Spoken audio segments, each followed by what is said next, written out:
Hello students, previous video में हम discuss कर रहे थे कि किसी वेंचर एस्टेब्लिशमेंट के लिए व्यवसाय को किन किन महत्वपूर्ण पहलुओं का अध्ययन करना आवश्यक है, जिसमें हमने डिस्कस किया था बिजनेस आइडियाज़ रिसर्च, व्यावसायिक विचारों की खोज, और दूसरा डिस्कस कर रहे थे आइडियाज़ एनालिसिस एंड सेलेक्शन, विचारों का विश्लेषण एवं चयन। तो देखिए, विचारों के चयन से पहले हम उसका पूरा एनालिसिस करते हैं, जिसके लिए हम टेक्निकल फैसिलिटी को फैक्ट को ध्यान में रखते हैं, जिसका मतलब होता है उत्पाद का उत्पादन करने की जो संभावना है, किसी विचार की तकनीकी की सुगमता का कार्य, मशीनरी, यंत्र, जिस कच्चा माल और जो आवश्यक तकनीक होती है उनकी उपलब्धता के आधार पर किया जाता है। विभिन्न व्यावसायिक विचारों की तकनीकी सुगमता को मापने के लिए जो तकनीकी विशेषज्ञ होते हैं उनकी सलाह और सहायता की भी ज़रूरत होती है। इसके अलावा जैसे कॉमर्शियल फैक्ट होते हैं, विचारों की लाभप्रदता को पता करने के लिए कॉस्ट बेनिफिट एनालिसिस, जो लाभ लागत विश्लेषण होता है, उसकी आवश्यकता होती है। इसके लिए अनेक संगणनाएं करनी होती हैं, जो कि अनुमानित विक्रय मात्रा, संभावित मांग, विक्रय कीमत और जो ब्रेक इवन पॉइंट होता है, इनसे संबंधित होती हैं। ऐसे अगला फैक्ट था हमारा डिटेल्ड एनालिसिस, विस्तृत विश्लेषण। विचारों के प्रारंभिक मूल्यांकन के बाद उपयुक्त एवं आशाजनक विचारों का सभी पहलुओं से कंप्लीट एनालिसिस किया जाता है। जो प्रस्तावित परियोजना है उनकी तकनीकी सुगमता एवं आर्थिक सजीवता की पूर्ण जांच पड़ताल की जाती है एवं उस विचार की वित्तीय एवं प्रबंधकीय सुगमता का परीक्षण किया जाता है। इस अवस्था पर अनेक सूचनाओं की आवश्यकता होती है। इस अवस्था पर काफ़ी सावधानी बरतनी चाहिए, क्योंकि इसी अवस्था के बाद या तो विचारों को स्वीकार कर लिया जाता है या उनको अस्वीकार कर लिया जाता है। इसलिए ये बहुत आवश्यक है कि उद्योग को विभिन्न क्षेत्रों के विशेषज्ञ द्वारा सलाह लेनी चाहिए। व्यावसायिक विचार के मूल्यांकन के बाद जो उसके निष्कर्ष निकल के आते हैं उनको एक रिपोर्ट के रूप में प्रस्तुत किया जाता है, जिसे हम सुगमता प्रतिवेदन या परियोजना प्रतिवेदन के नाम से जानते हैं। यही जो रिपोर्ट होती है वो परियोजना के अंतिम रूप से चुनाव में सहायता करती है तथा ये सरकारी एजेंसियों से लाइसेंस, वित्त आदि प्राप्त करने में भी काफ़ी हेल्पफुल होती है। सी नेक्स्ट फैक्ट है आइडिया सिलेक्शन, उच्च विचार का चयन।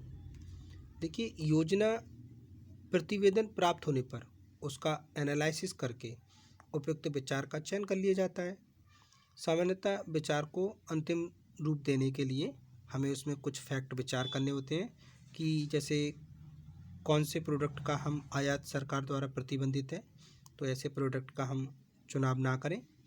कौन सा उत्पाद सरलता से निर्यात कर सकते हैं, कौन से उत्पाद की मांग और पूर्ति ज़्यादा है, किस उत्पाद के मार्केट और प्रोडक्शन में उद्यमी एक्सपीरियंस रखता है, क्या प्रोडक्ट पेरेंट कंपनी के लिए तो उत्पादित किया नहीं जाता है, ये भी ध्यान रखना है, या किस उत्पाद में उच्च लाभदायकता है, किस में हाई प्रॉफिट है, कौन सा प्रोडक्ट किसी विशेष लाभ सुनिश्चित करता है, ये लाभ उद्योग के स्तर, फैक्ट्री के स्थान, उत्पादन की तकनीक आदि किसी भी कारण से हो सकता है, कौन सा उत्पाद देश की औद्योगिक लाइसेंस नीति के अनुरूप है और कौन से उत्पाद के लिए सरकारी प्रोत्साहन या ग्रांट भी मिल रहा है।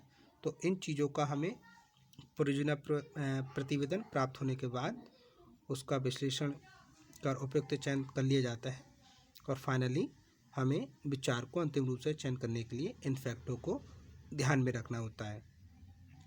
नेक्स्ट देखेंगे स्टेज बिजनेस इन्वायरमेंट टेस्टिंग, व्यावसायिक वातावरण की जांच।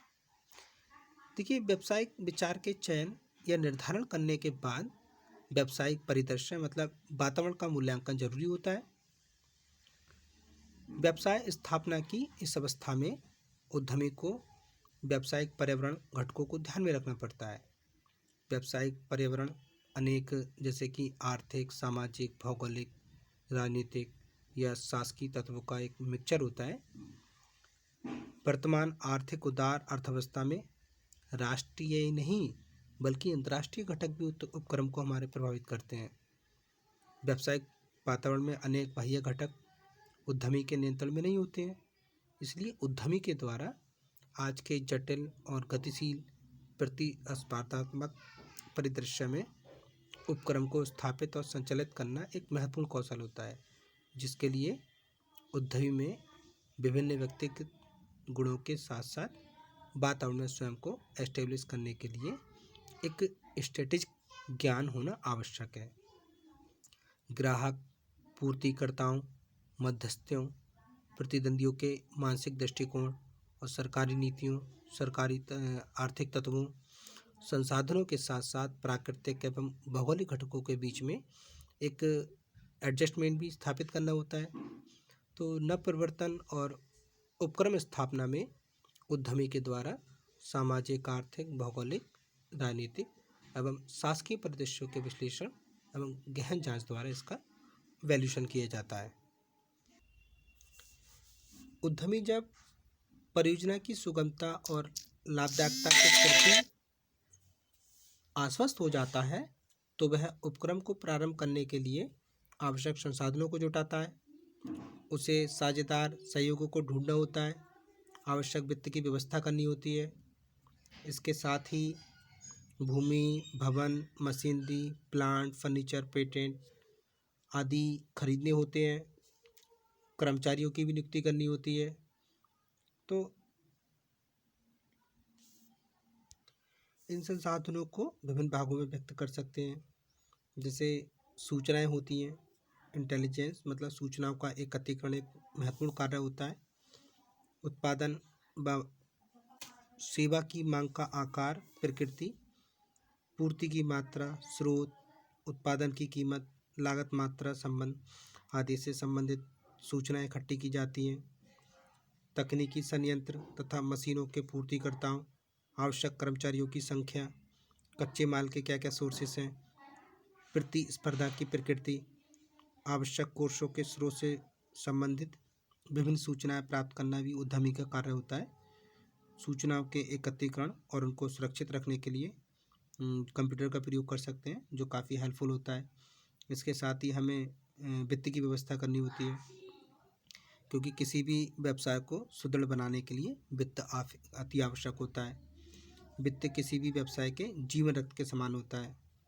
व्यवसाय में जो हम वित्त लगाते हैं वो हमारी कैपिटल कहलाती है। इसके साथ ही कर्मचारियों का प्रबंध भी अति आवश्यक होता है, क्योंकि उपक्रम के लिए कर्मचारियों का चयन करना एक महत्वपूर्ण और परम आवश्यक कार्य है। कर्मचारी उपक्रम की एक महत्वपूर्ण कड़ी होते हैं। कर्मचारी संस्था की ना हिरास होने वाली संपत्ति होते हैं और कर्मचारियों का हम चुनाव आवश्यकता अनुसार कर सकते हैं। भर्ती के स्रोत ज्ञात कर कर्मचारियों का चयन एक किसी विधि के अनुसार कर सकते हैं। उद्यमी को कर्मचारियों के स्वास्थ्य के लिए प्रदान की जाने वाली सुविधाओं का ध्यान में रखना चाहिए। फिर नेक्स्ट स्टेज आती है ऑर्गेनाइजेशन ऑफ बिजनेस, उद्यम स्थापना। तो ये जो ऊपर के 3 स्टेज पूरी हो जाती हैं, उसके बाद आवश्यक संसाधनों के इकट्ठे हो जाने के बाद उपक्रम का कार्यशील ढांचा तैयार करने के लिए कार्रवाई की जाती है, जिसमें पहले संगठन की संरचना की जाती है। उद्यमी अपने द्वारा चयनित विचार के अनुरूप उपक्रम का एक ऑर्गेनाइजेशन करते हैं। व्यावसायिक विचार के अनुरूप उपक्रम का आकार तय करते हैं। इसके साथ में व्यवसाय के अनेक पहलुओं के संबंध में योजना बनानी पड़ती हैं, जैसे उत्पाद नियोजन। उत्पाद नियोजन का मतलब होता है उत्पादित किए जाने वाले उत्पाद के संबंध में योजना बनाना। तो उत्पादन नियोजन देखना पड़ता है। उत्पाद नियोजन उत्पाद के व्यवस्थित एवं मितव्यय उत्पाद के उत्पादन के लिए नियोजन परम आवश्यक होता है। तो इस कार्य के लिए नियोजन करना होता है। इसके साथ वित्तीय नियोजन करना होता है। वित्तीय नियोजन का मतलब होता है उन संपत्तियों के प्रकार संबंधी निर्णय लेने और उन संपत्तियों में निवेश की सीमा से जिसमें वित्तीय संसाधन हमारे निवेशित होते हैं। तो एक उद्यमी को ये कदम उठाना होता है कि वह कुल वित्त में से कम पूंजी इन्वेस्ट करे और अधिकतम सामान उधार ले। इसके साथ कोष का नियोजन करना होता है। उद्यमी का महत्वपूर्ण कार्य कोष का बुद्धिमत्तापूर्वक सदुपयोग करना। अगर आज के परिप्रेक्ष्य में देखें तो उद्यमी को फंड निवेश के संबंध में वैज्ञानिक ढंग से सोचना होता है। उद्यमी के आकार एवं प्रौद्योगिकी का ज्ञान तथा धन का एकत्रीकरण एवं व्यय संबंधी जानकारी भी आवश्यक होती है। इसके साथ उसे लाभ का नियोजन करना होता है। लाभ नियोजन उत्पादन रेखा के चयन में मूल्य का निर्धारण, लागत, उत्पादन परिमाण की ओर इशारा करता है। इसलिए लाभ नियोजन निवेश एवं वित्त संबंधी निर्णय की एक पूर्व अपेक्षा होती है। इसके साथ मार्केट प्लानिंग करनी होती है। मार्केट प्लानिंग उपक्रम के समग्र नियोजन का एक भाग होता है। मार्केट प्लानिंग में हमें एक तो कीमत का नियोजन करना होता है। उद्यमी के द्वारा पहली बार उत्पाद का मूल्य निर्धारण करना एक समस्या की तरह होता है कि जो हमने प्रोडक्ट तैयार किया है उसकी क्या प्राइस रखें। तो प्राइस तय करते समय उत्पादन की क्या संभावित मांग रहेगी, तो इसके संबंध में क्या मूल्य रखें, तो ये सारी चीज़ें हमें इसमें ध्यान में रखनी होती है। इसके साथ फिर वितरण नियोजन को ध्यान में रखना होता है। उद्यमी को उत्पाद के वितरण के लिए उपयुक्त माध्यम का चुनाव करते समय नेटवर्क पर ध्यान देना चाहिए, क्योंकि वितरण की कड़ी जितनी छोटी होती है नियंत्रण उतना ही प्रभावी होता है। वितरण पद्धति बाजार पहुंच के साथ मितव्यय भी होनी चाहिए। इसके साथ फिर हमें विक्रय संबंधन पर विचार करना होता है। वस्तुओं के सफल विक्रय के लिए कुशल विक्रेताओं की भर्ती करनी चाहिए और विक्रय संवर्धन के विभिन्न माध्यम जैसे विज्ञापन, बिक्री व्यय बढ़ाने के अन्य उपायों पर विचार करना चाहिए। इसके अलावा विज्ञापन, माध्यम, बजट तथा समय अवधि पर भी विचार करना चाहिए। इन घटकों के अलावा जो वस्तु बना रहे हैं उनकी क्या पैकेजिंग है, क्या नाम देंगे, क्या ब्रांड रखेंगे, इसके निर्धारण पर भी विचार करना चाहिए। विपणन योजना बनाते समय उद्यमी को ग्राहकों की क्रय शक्ति, उनकी स्थिति, उनकी क्या आदतें हैं, उनके क्रय व्यवहार, इन सब पर ध्यान देना चाहिए। तो इन शॉर्ट हम कह सकते हैं कि उद्यमी को किसी उपक्रम की स्थापना से पहले उसके सभी पहलुओं का उचित रूप से ज्ञान प्राप्त कर लेने के बाद ही व्यवसाय की स्थापना करनी चाहिए, ताकि वह राष्ट्रीय विकास की उत्तरोत्तर प्रगति का एक अंग बनकर अर्थव्यवस्था के विकास में सहायक हो। Thank you very much students.